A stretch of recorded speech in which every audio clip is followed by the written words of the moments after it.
There were so many Americans invested in yesterday's elections. Let me tell you what happened. Let me tell you how invested folks were. The Kentucky Secretary of State had to calm voters who were asking why the polls were closed.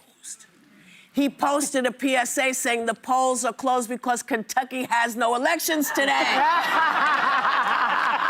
And no, you all can't vote for mayor of New York or governor of Virginia. That's hilarious. Isn't that wonderful? That would so happen to me. People were just so invested. People wanted to get out and vote. Yeah. Well, because the Republicans kept saying that this is very important in New York, especially. Because it was very important. Because they're going to now start to say there were a bunch of socialists, and that's what the country is, and all that stuff. Don't bother. Well, you know, I'm looking at this from the point of people were engaged. They want change. People want change. Things to get better. And they want them to get better for them as Americans. Yes. Not as Republicans or Democrats or independents. They want it to made better for Americans. And there were big blue wins at the polls. Democratic Socialist Zohran Mamdani became the first Muslim mayor of New York City. Mikey Sherrill won the New Jersey governor's race, and Abigail Spanberger became Virginia's first female governor. Take a look. Virginia chose pragmatism over partisanship. You all chose leadership that will focus relentlessly on what matters most. Lowering costs, keeping our communities safe, and strengthening our economy for every Virginian. We're not going to give in to our darker impulses. Here in New Jersey, we know that this nation has not ever been, nor will it ever be, ruled by kings. We have toppled a political dynasty. Tonight, you have delivered a mandate for change. A mandate for a city we can afford. New York will remain a city of immigrants, a city built by immigrants, powered by immigrants. And as of tonight, led by an immigrant.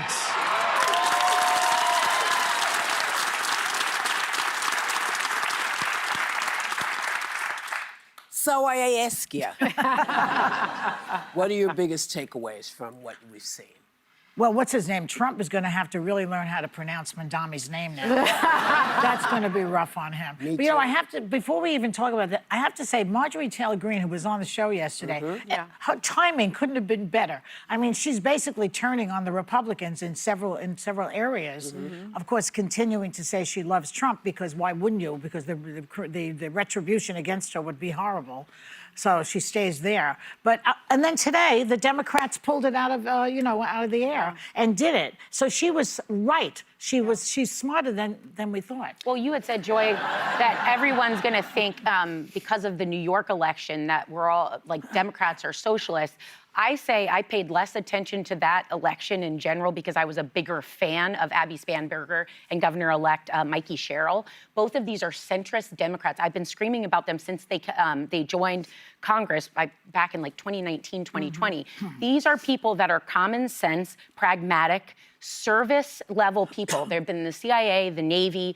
They happen to be women, but they never ran on being women, which I think is a better sell. This was an election of some amazing candidates. So although I think it's also kind of speaks to people being unhappy with how Donald Trump is running the country, I also wouldn't take away the quality of these candidates who have been leading and winning over and over again. So for everyone who says this country's not ready for a woman, oh, it is when it's the right woman. And they won handily yesterday. Yeah. Well, I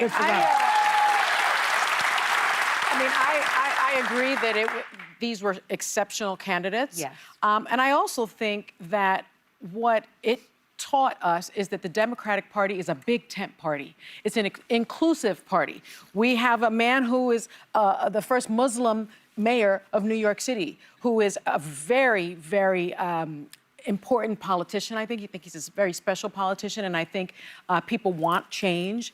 And so he may not be the face of the Democratic Party, but what is the face of the Democratic Party there are many faces. There are women, there are centrists, there are independents, there are Muslims, there are immigrants. And so I think that is a huge takeaway. The other huge takeaway for me that I don't think enough people are talking about is what happened in California with Prop 50. Yeah, we're coming to that. Yeah, we're coming yeah. to that. That for me was a huge takeaway, because that is the roadmap for how Democrats become the opposition party. You meet energy with energy. When they go low, you go lower. I am sorry, but that is where we are now. We need that opposition, and I think we saw that last night. But you know, I'll tell you this. Not every Democratic candidate on the ballot was a great candidate. In Virginia, they had a guy, Jay Jones, running for Attorney General, who just a few weeks ago, it was these texts that he had sent, fantasizing about killing a political opponent, had resurfaced. I mean, this guy was a bad candidate, and even that bad Democratic candidate won by 6 points. Yeah. So that tells me that this was a resounding rejection of Donald Trump's And the second Republican term. Party. Yeah. And And the Republican plan. you know, Trump was out there. Trump was out there last night in the middle of the night tweeting about how the election results were what they were because Trump wasn't on the ballot. I actually think Trump was pretty much on the ballot. In New York, he inserted himself into this race. That was the kiss of death for Andrew Cuomo. Listen, when he it was. and Elon Musk and Stephen Miller endorsed Cuomo, poor Andrew, that was it for him. Let me tell you something. Yeah. Andrew Cuomo was the kiss of death for Andrew Cuomo. Andrew Cuomo's campaign was so stagnant, I thought they were going to charge him with loitering. The thing about Andrew Cuomo, though, was that he had experience running the state. And Mandami, people love him, but he's run nothing. I mean, Andrew Cuomo was running like a 1970s, old school campaign. And I think Mandani was doing what Alexandria Ocasio-Cortez did. He hit the pavement. He caught lightning in a bottle. He captured the imagination of young people. He ran a 2025 campaign. Listen, we have from now he's got to govern. Well, yeah, now and the that's hard my part point. starts. Yeah. So we are where we are. Congratulations to everybody who ran, because it takes a lot to run a campaign. So I'm glad to see people engaged and want to be leaders. January will begin everybody's term. Yeah. And that's what we're looking for. And hopefully, they won't have won and then become people who are not listening anymore. This is where we come in. We must remind everybody who won what their job is supposed to be and why you voted for them. And when it's not happening, it is our right as New Yorkers, as Americans, to say what is happening. I gave you my vote. And I think that's really one of the things that Marjorie Taylor Greene understood. Yeah. Is that your constituents Are your boss. are your boss. Yeah. Your party's not your boss. Your constituents are your boss. And so when the constituents say, get up, get the job done, we mean what we say, or don't come back.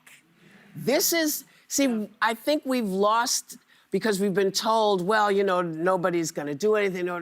But it has always been in our hands. This is always, all these votes are in our hands. No one can say, oh, I'm the president, so I'm going to run for 400 years. We have the right to say, excuse me. When the opportunity arises. None. Yeah. You're not allowed to do that. I saw Obama on the trail in Virginia, and I thought to myself, okay, Donald Trump, you want to run for a third term? We got a candidate. That's right.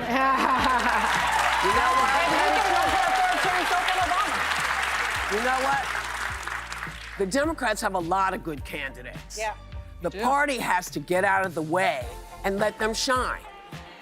That's my I think point. that happened Yes, it yesterday. did. All those people who've been protesting on the streets took the outrage to the ballot boxes. Even in Kentucky. Even in Kentucky. And thank you, Kentucky, for even wanting to join us.